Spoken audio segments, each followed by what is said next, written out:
Bonjour, je suis Hervé Keke, votre assistant technique Koto. Je vous retrouve à nouveau pour la suite du service après-vente SAV.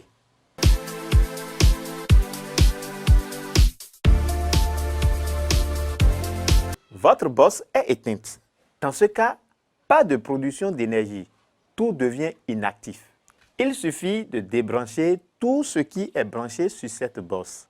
À l'aide d'un multimètre, mesurez la tension aux bornes de cette batterie. Si c'est inférieur à 10,75 volts, cette batterie est à plat. Rechargez-la et tout marche. Si cette tension est supérieure ou égale à 12 volts, il faut changer cette bosse. Vérifiez aussi si la bosse a fumé suite à un court-circuit.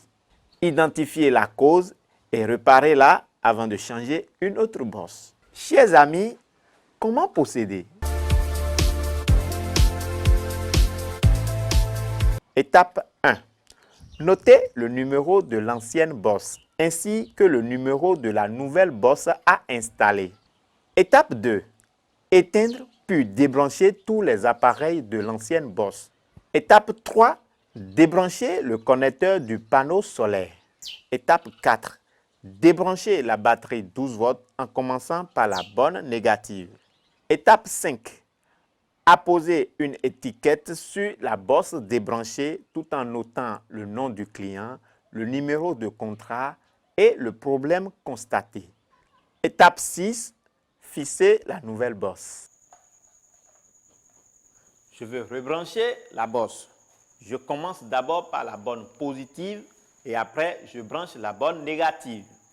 Étape 8. Vérifier que la bosse s'allume correctement et répond aux touches. Étape 9. Notifier à l'équipe analyse que la nouvelle bosse a été branchée. Étape 10. Brancher le câble du panneau à la bosse, puis les câbles 12 volts menant aux appareils, lampes, télévision, etc. Étape 11. Effectuer à nouveau les vérifications préliminaires avec cette nouvelle bosse et informer l'équipe analyste des résultats. Étape 12. Apposer une étiquette sur la nouvelle bosse et noter dessus le numéro de contrat du client. Puis, compléter l'incident client dans Zoho. Chers amis, la bosse ne communique pas. Elle n'envoie plus les informations ni n'en reçoit plus. Débranchez tout sur cette bosse et ouvrez-la. Voyez comment la Smart Card clignote.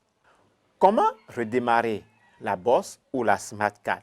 Il y a deux types de redémarrage. Le redémarrage à distance et le redémarrage physique.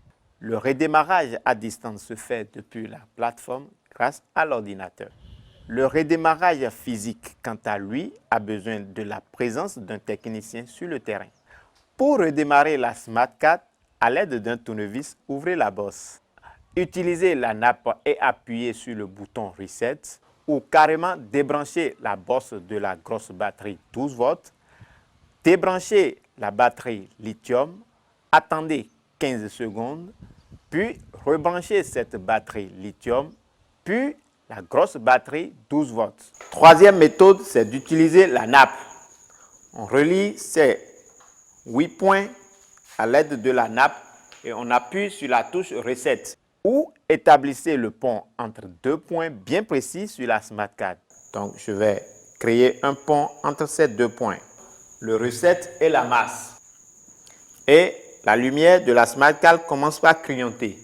Lorsque ça va trouver le réseau, ça va cesser de clignoter.